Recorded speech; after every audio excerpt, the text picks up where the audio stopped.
It's like there are some LARPs you go to that are very much combat based, and then there are other LARPs you go to that are very much run the hell away because everything's going to kill you. This isn't a stand there and fight. That's actually a good point that comes sort of slightly segueing away. What are you going to do with unacceptable behaviour and overly drunk people? Oh right, easy for these. Yeah.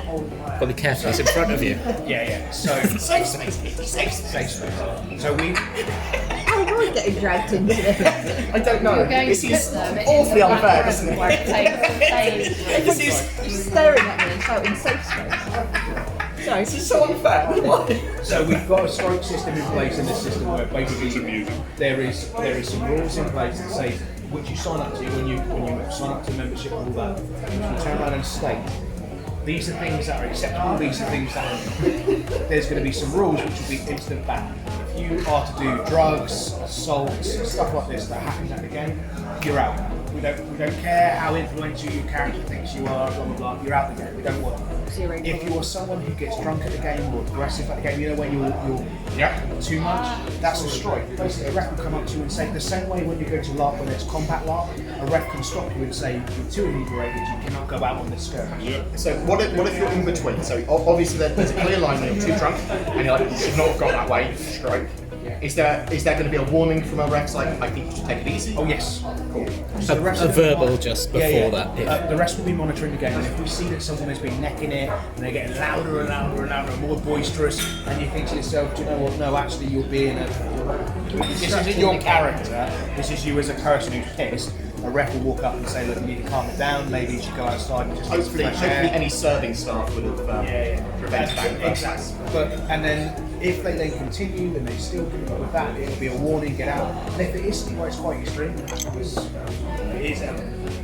it literally ruins the game for everybody else, then they may be asked to leave. But it's going to be down to that kind of behaviour wouldn't be tolerated at all. We want it to be a game where everybody turns up, plays vampires, have fun, get involved. Have a few drinks if you want. It relaxes you, or then that makes you eat better. That's fine. But if you turn into someone where you've had a few drinks and you're going to be loud and boisterous and aggressive and nasty, it's like no. He's typecast. Yeah. Just after 5 points. So maybe 4.3 points. We'll cut you off at 3 to be safe. It's a dry laugh for you. It is not. No hit I'll flaps. have my. Oh. I would beat you to it. You'll wander into a toilet and I'll just be a straw and I'll just be a tube hanging out one of the windows. You can't judge me. But the thing is, I know, like for example, you and Kit, both of you as people are loud. Yeah, we're horrible. So I wouldn't, as a rep, I would know that because I'd have spoken to you before and know you as before. And if you were loud at a game, I'd just go, lock us in the basement. If I didn't know you, I'd say you were shit-faced. No, I'm joking. Oh god, does that mean we're going to have a basement where Justin and Kit are NPCing each other? They'll be like, yeah, there's a court happening upstairs, and then there's the Anarch pit, where they are literally throwing LARP-safe chairs at each other and setting fire to So what's the sort of viability for someone that's never done a LARP system and turning up to one of the like that? Me. Oh god. Never been to a LARP. Have you Never done a LARP. Why?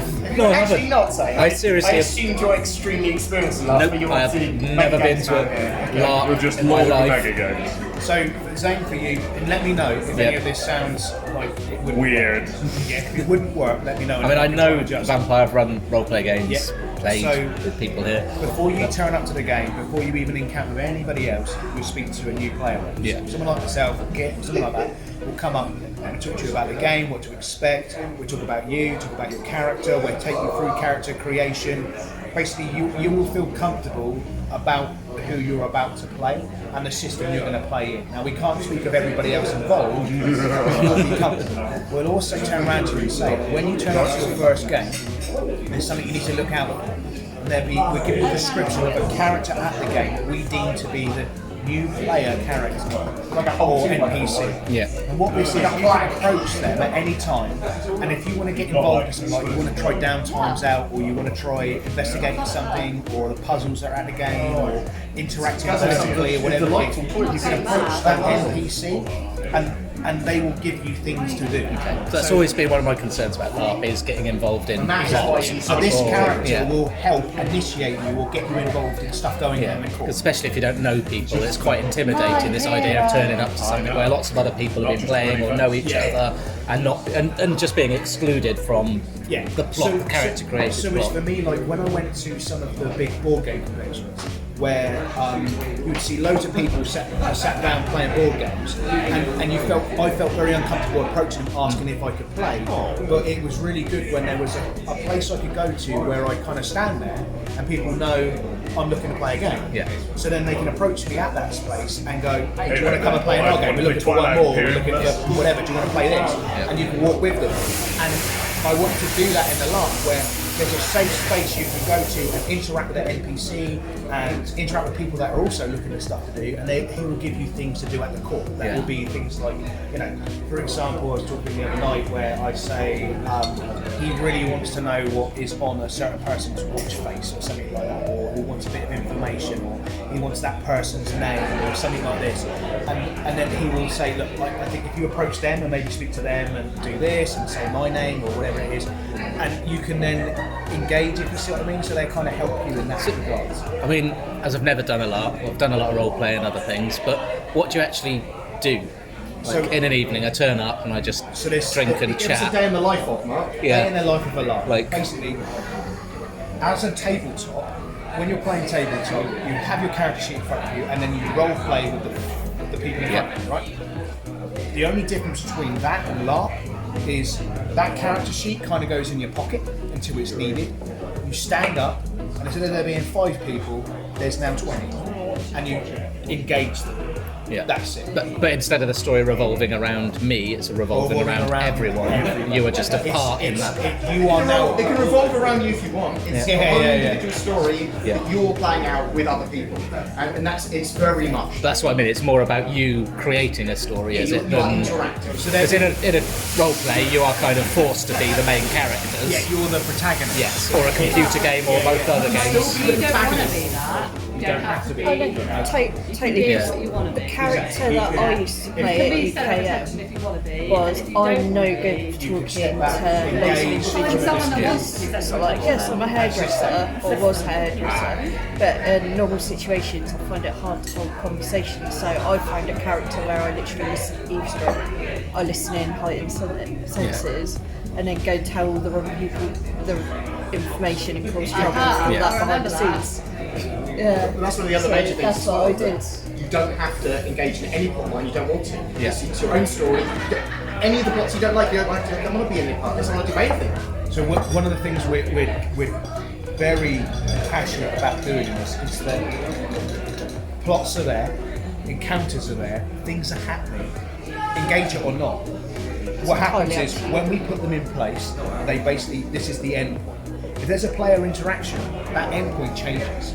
It goes to whatever what that engagement from the player determines. So it could be something silly like, we've got a bomb in a room. If nobody interacts with it, at 10 o'clock the bomb goes off. But if a player turns around and interacts with it and manages to disarm it, the bomb doesn't go off anymore. That's the plot, that's the engagement. So what we want to do... Goes off soon. yeah, because of the engagement. So It's a player, yeah. It'll go off soon. if you turn up to the game and you feel uncomfortable doing a political plot, we're going to have puzzles in the rooms for you to get involved in. That's a separate thing. There's going to be a safe space to go to get other plots going on. If you want to do downtimes, we've got. I know for a fact that there's players that find the role play at the LARP itself to be uncomfortable. Don't really engage with it. They love to get involved with downtimes outside of the game. They like to get involved in the city, the plot itself, the meta, and that's where the forums are, and that's where we're doing actual plot lines that take place in the city. That you can literally go to a gossip point and then get involved. And that's completely your choice. So are there like the days that you go and play together, are they a specific event? Are they focused on a... A specific event. Yeah. So there will be 6 Camarilla events and 6 Sabbath events. And they are like a council meeting or... Okay. So it's a focused on... It's a focus. We're all on a coming together moment. because me as a cardinal or me as the prince has invited you all to this place because I'm going to talk to you about X. or that I want them to do something for me, whatever it is. So there'll be a theme for tonight. The Sabbat is going to be more religious focused because that's what the Sabbat are about. And the Camera is going to be more political focused because that's what they're about. But during those games, other stuff will be happening. So if you turn up to a game and you're like, really do not give two monkeys what the main theme is about, there's always going to be other shit for you to do. Before you even turn up to the game, there's going to be loads of stuff on the forums from other characters from around the world that will have agendas and stuff they want you to fill. It could be like, I really need you to go in tonight, I need you to get me the contact details of a Giovanni and a Tremere. Find them, get me their contact details, and if you do, I'll give you a minor boon. So when you turn up to the game, already you're looking around the court to try and get the contact details of a Giovanni. If you get good enough, you've got something to get your team, that's even more. But imagine that sort of just expanding with loads of stuff. Because the more you interact on the forums with the characters from around the world, all of them are going to have shit they want doing. And the live players are going to be there filling a lot of those agendas for them. Because they need their assistance. If you can only like dip your toe in occasionally, is it alright to just sort of turn up once a year or as you sort of because are it's able a chronicle. to? It's a 4-year chronicle, which means the big meta plot is going to be run over 4 years. All the other plot lines that are taking place are going to literally, we're going to have them like with computer games. Well, not really computer games, but they turn around and they say this is a roadmap. So at this time we're going to be doing this and this and this. It's the same way we're going to kind of put our plots into the game. It's going to be right at this time. This fits in with what's happening in like the meta, where, for example, the Assamites leave the Sabbat. There'll be a time period in the game where that event takes place, and if you want to get involved in that and actually be part of and see the insides of why the Assamites left and the ramifications of it and all of that, you can. If not, don't worry about it. Carry on with whatever else you were doing, and that thing just happens. We're not going to be so precious about you've got one plot and everybody has to engage in this one plot because I've made this one plot and you must be involved in it. It's going to be, we're going to do loads of stuff, and when the players engage in it, we may put a little bit more effort into that plot. But if Put not, the hooks out there and see where people go. It just happens in the background, carry on. The point is, Talk about how the remote players are going to influence the Larp games. Oh yeah. So remote players. So Can you explain exactly what a remote player is? so people that aren't proximate. The player who's not here. a player that can't. Yeah. So a remote Player who is here but not here. is someone that wants to play the game but cannot make the live games, or can only make like one live game a year or something like that. So people What about people that don't want to make any of the live games? in that case, once again, you're remote. And what we call them is international players. So an international player is you make a character that is fundamentally international. So you're not local to Southampton. But you can be. You can be. So I could do that but never turn up. Yeah. We prefer it. International player is a sweeping term for anyone that doesn't turn up to the live games. Yeah, it's basically represent the vampires from around the world that are, for their own means or the means of their clans, involved in what's happening in Southampton. So Southampton is a turf war.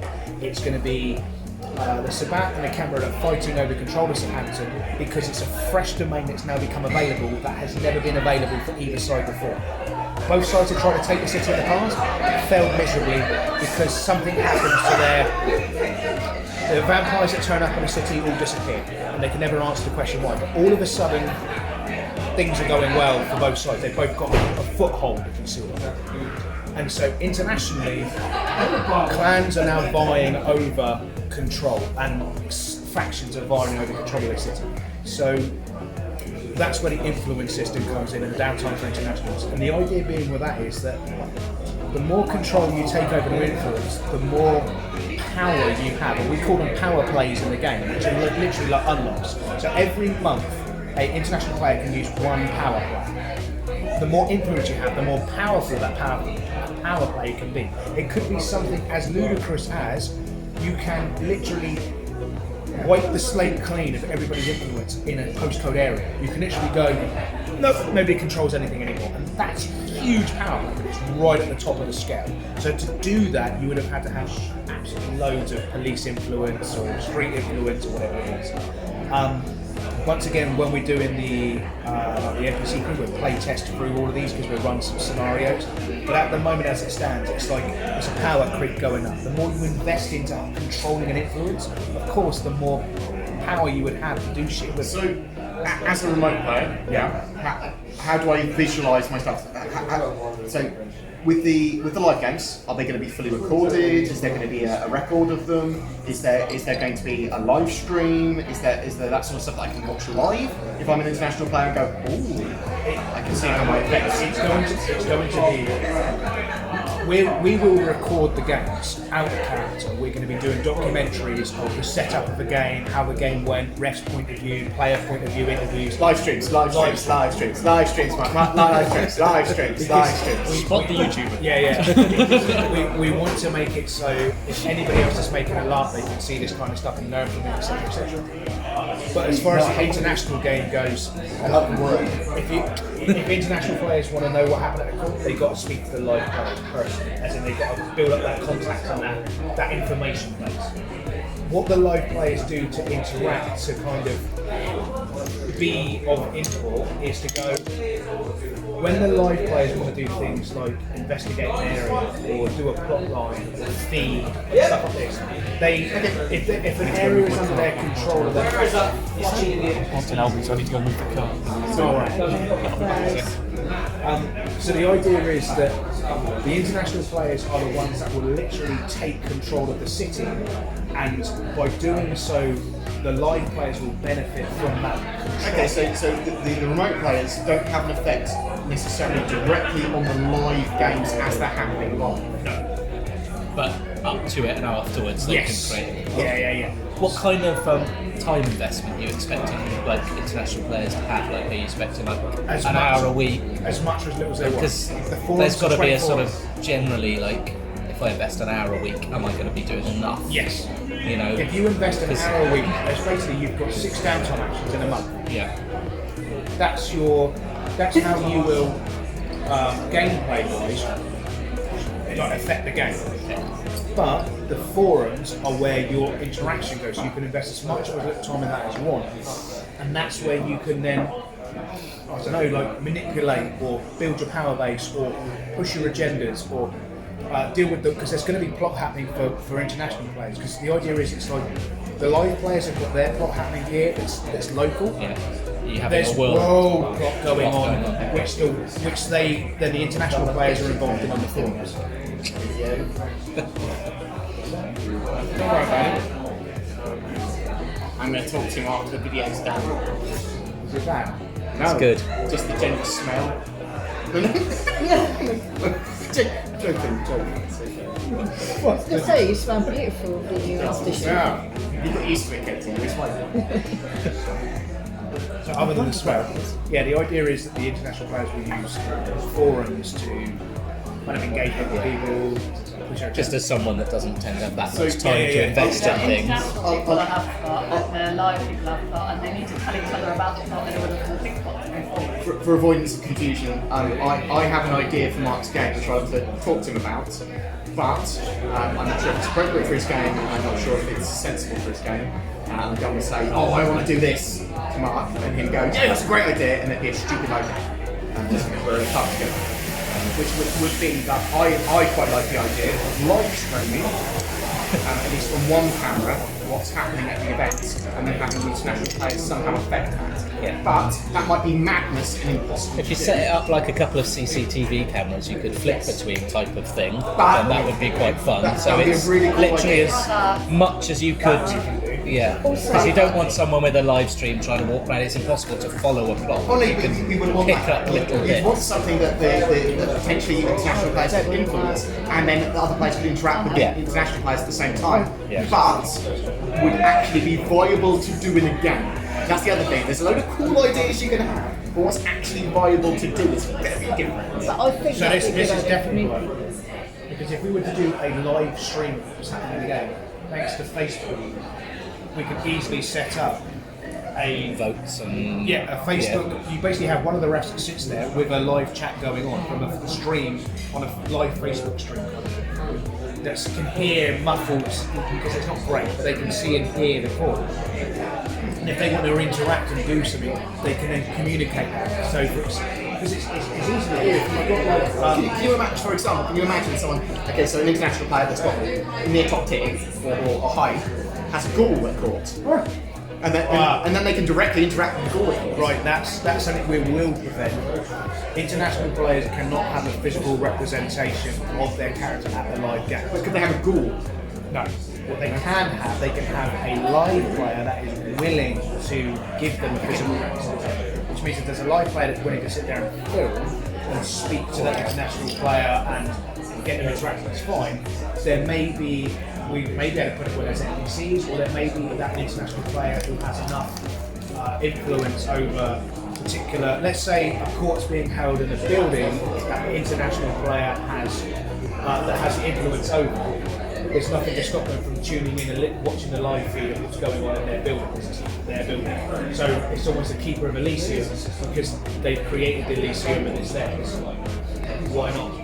I like the idea. There's definitely some stuff we can work in. It doesn't have to all be done to start with. It will be something like It would be something that would be special. That would be something that international players can work together to get. Is that something that the players or people contemplating playing the game can look at as well? Yeah. So as refs, we're going to be walking around.